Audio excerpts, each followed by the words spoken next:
ഇസ്താംബൂളിൽ നടന്ന ചർച്ചകൾ ഫലം കണ്ടിട്ടില്ല എങ്കിലും വെടിനിർത്തലിലേക്ക് അല്ലെങ്കിൽ വെടിനിർത്തൽ തുടരുന്നതിലേക്ക് പാകിസ്ഥാനും അഫ്ഗാനിസ്ഥാനും എത്തിയതാണ്. മേഖലയിൽ ഏത് നിമിഷം വേണമെങ്കിലും സാഹചര്യങ്ങൾ മാറി മറിയാം എന്നതാണ് അഫ്ഗാൻ അതിർത്തിയിലെ ഇപ്പോഴത്തെ സാഹചര്യം.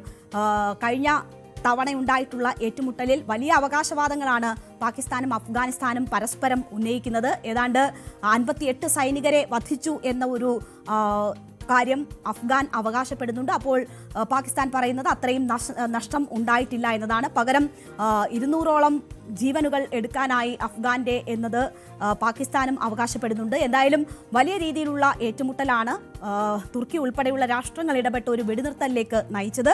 അതിൽ വെടിനിർത്തൽ തുടരാനുള്ള തീരുമാനം ഇപ്പോൾ ഉണ്ടായിട്ടുണ്ട് എങ്കിൽ പോലും ആ ചർച്ച ഒരു ധാരണയിലെത്താൻ കഴിഞ്ഞിട്ടില്ല എന്നത് വലിയ ആശങ്കയാണ്. വെടിനിർത്തൽ എത്ര നാൾ എന്ന ചോദ്യം നേരത്തെ മുതൽ തന്നെ ഉയരുന്നുണ്ട്. ഏത് നിമിഷവും അത് ഒരു ഏറ്റുമുട്ടലിലേക്ക് നീങ്ങും എന്ന ഘട്ടമാണ്.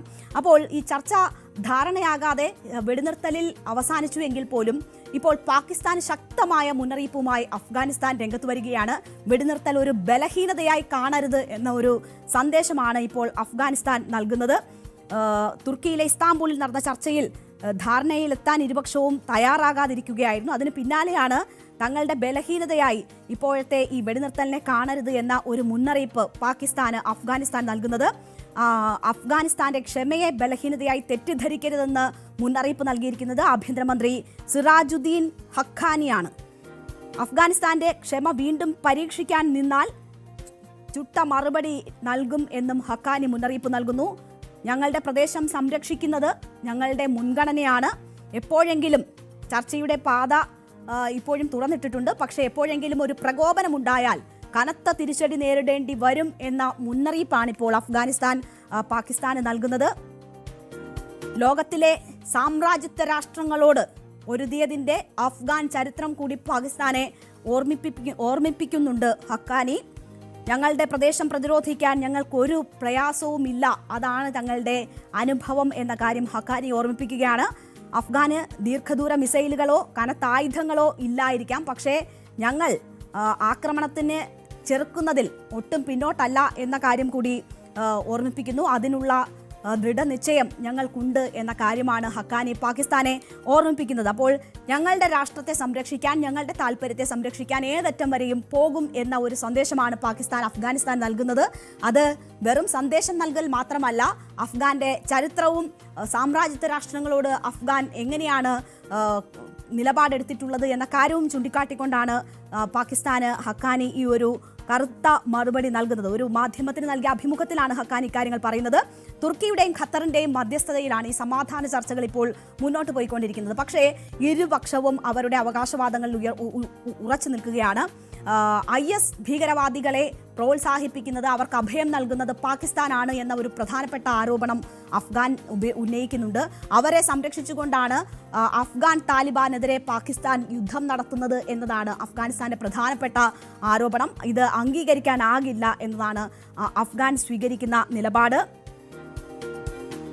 ഈ പ്രകോപനം തുടരുകയാണ് എങ്കിൽ കനത്ത തിരിച്ചടി എന്നതാണ് അഫ്ഗാൻ ഇപ്പോഴും എത്തിയിരിക്കുന്ന നിലപാട്. അത് പാകിസ്ഥാനെ ആവർത്തിച്ചോർമ്മിപ്പിക്കുകയാണ് അഫ്ഗാൻ ഇപ്പോൾ ചെയ്യുന്നത്. ഇസ്താംബൂളിലെ ചർച്ച പരാജയപ്പെട്ടത് പാകിസ്ഥാനും അഫ്ഗാനിസ്ഥാനും തമ്മിലുണ്ടായ വെടിനിർത്തൽ ധാരണയെയും ബാധിക്കുന്ന ഒരു സാഹചര്യം സൃഷ്ടിക്കും എന്നതാണ് ഇപ്പോഴത്തെ ഈ പ്രതികരണങ്ങളിൽ നിന്ന് നമ്മൾ മനസ്സിലാകേണ്ടത്. അഫ്ഗാനിസ്ഥാൻ സമാധാനം ആഗ്രഹിക്കുന്നു എന്നതാണ് പറയുന്നത്. വെടിനിർത്തലിന് പ്രതിജ്ഞാബദ്ധമാണ്, തങ്ങൾ വാതിലുകൾ തുറന്നിട്ടിരിക്കുകയാണ്, പക്ഷേ പ്രകോപനം തുടർന്നാൽ ശക്തമായ തിരിച്ചടി എന്നതാണ്.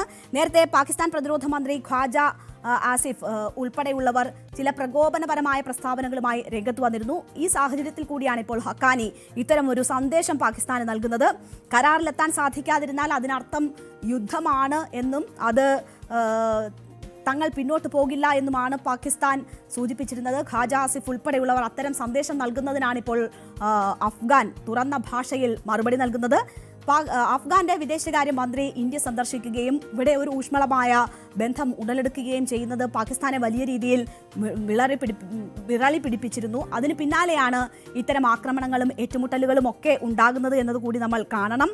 എന്തായാലും തുർക്കിയുടെയും ഖത്തറിന്റെയും നേതൃത്വത്തിൽ മധ്യസ്ഥ ശ്രമങ്ങൾ തുടരുകയാണ്. തുടർ ചർച്ചകൾ നവംബർ 6 നടത്താനുള്ള തീരുമാനമുണ്ട്. പക്ഷേ അതിനു മുൻപ് വെടിനിർത്തൽ അവസാനിക്കുമോ, കൂടുതൽ ആക്രമണങ്ങളിലേക്ക് കാര്യങ്ങൾ പോകുമോ എന്ന് പോലും പറയാൻ കഴിയാത്ത സാഹചര്യം മേഖലയിൽ ഉടലെടുത്തിട്ടുണ്ട് എന്നതാണ് അറിയാൻ കഴിയുന്നത്. എന്തായാലും തുർക്കിയും ഖത്തറും ഈ സാഹചര്യങ്ങൾ നിരീക്ഷിക്കുന്നുണ്ട്. വെടിനിർത്തൽ തുടർന്നു കൊണ്ടുപോയി ഒരു സമാധാന ചർച്ചകൾ തുടരുക, അത് ഒരു തീരുമാനത്തിലേക്കും ധാരണയിലും എത്തിക്കുക എന്നതാണ് ഇരു രാഷ്ട്രങ്ങളും പ്രതീക്ഷിക്കുന്നത്. എന്തായാലും ധാരണകൾ ഉരുത്തിരിഞ്ഞിട്ടില്ല എങ്കിൽ പോലും വെടിനിർത്തൽ തുടരാനുള്ള സന്നദ്ധത ഇരു രാഷ്ട്രങ്ങളും പ്രകടിപ്പിക്കുന്നു എന്നത് മാത്രമാണ് ഏക ആശ്വാസം.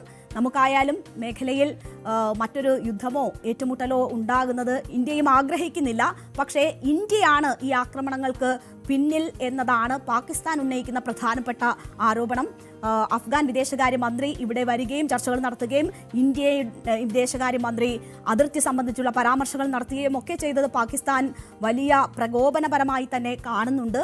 അതുകൊണ്ട് തന്നെ ഇന്ത്യയാണ് ഈ പ്രശ്നങ്ങൾക്ക്, മേഖലയിലെ പ്രശ്നങ്ങൾക്ക് പ്രധാനപ്പെട്ട കാരണം എന്ന ഒരു ആരോപണമാണ് പാകിസ്ഥാൻ ഉന്നയിക്കാൻ ശ്രമിക്കുന്നത്. എന്തായാലും നമുക്ക് കാത്തിരിക്കാം. വെടിനിർത്തൽ നീണ്ടു പോകുന്നുണ്ട് എങ്കിൽ പോലും ഏത് നിമിഷവും അത് തകർന്നടിയാനുള്ള സാധ്യതയും സാഹചര്യവുമാണ് പാകിസ്ഥാനും അഫ്ഗാനും ഇടയിൽ